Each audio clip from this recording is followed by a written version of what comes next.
Welcome back to American Duria, your go-to channel for deep dives into modern military technology, global defense trends, and next-gen warfare.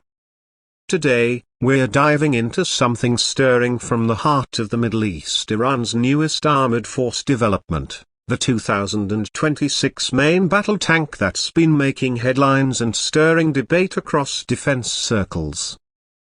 At first glance, Iran's 2026 tank looks like a fusion of older Soviet-era design philosophy combined with modern warfare enhancements, a blend of traditional muscle and new-age systems.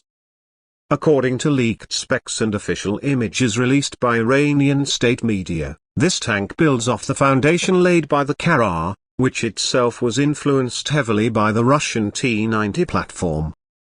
But make no mistake, this isn't just a repackaged version of older equipment. The 2026 tank seems to mark a pivot for Iran toward domestically driven innovation under heavy sanctions and technological isolation. Let's talk armor and survivability. This tank appears to feature a composite armor structure, likely using locally produced ceramic layers and reactive armor tiles. From visual assessments, it seems to incorporate a new generation of explosive reactive armor, ERA, blocks, more compact and strategically positioned around the turret and hull. Iran claims these new tiles are capable of absorbing modern tandem warheads, the type you'd see in Western atoms like the Javelin or Israeli Spike systems. Whether those claims hold up in combat remains to be seen, but if true, it could change the balance of ground warfare in the region.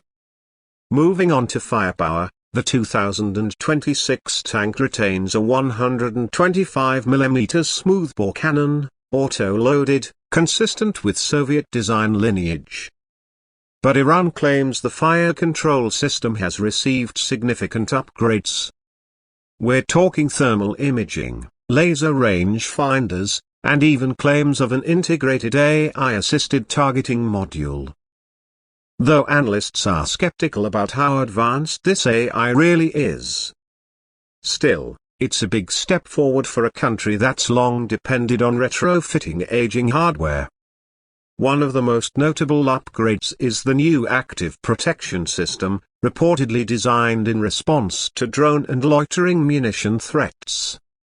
Iran's defense sector has focused heavily on new AF development, so it's not surprising they're integrating anti-drone defense into their armor platforms. Radar-guided interceptors and a new electronic warfare suite could give this tank some survivability on a battlefield that's increasingly dominated by aerial threats. Let's talk mobility.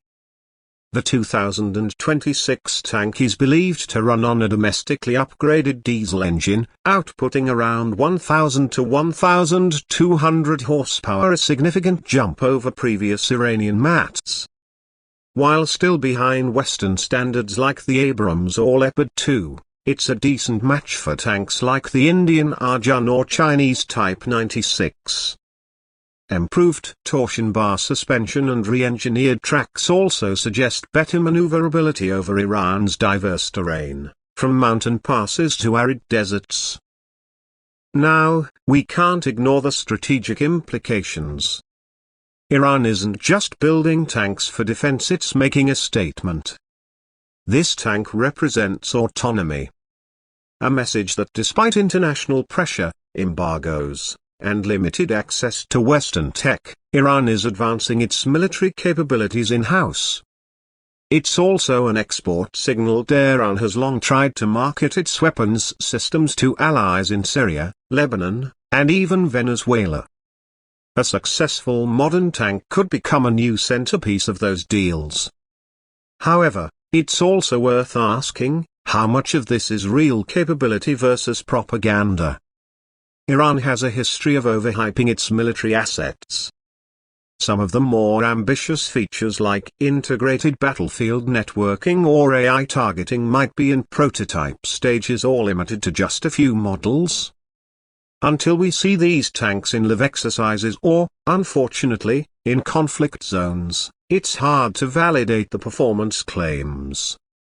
What's clear is that Iran's 2026 tank marks a new chapter in regional military dynamics. It won't match an Ma-2 or a Leopard 2A7 in one-on-one combat, but it doesn't need to. Its value lies in mass production, regional compatibility, and strategic deterrence. Thanks for watching. If you want more content like this, breakdowns, reviews, and unbiased takes on global defense tech, don't forget to like, subscribe, and hit the bell. This is American Duryea, where strategy meets steel. See you next time.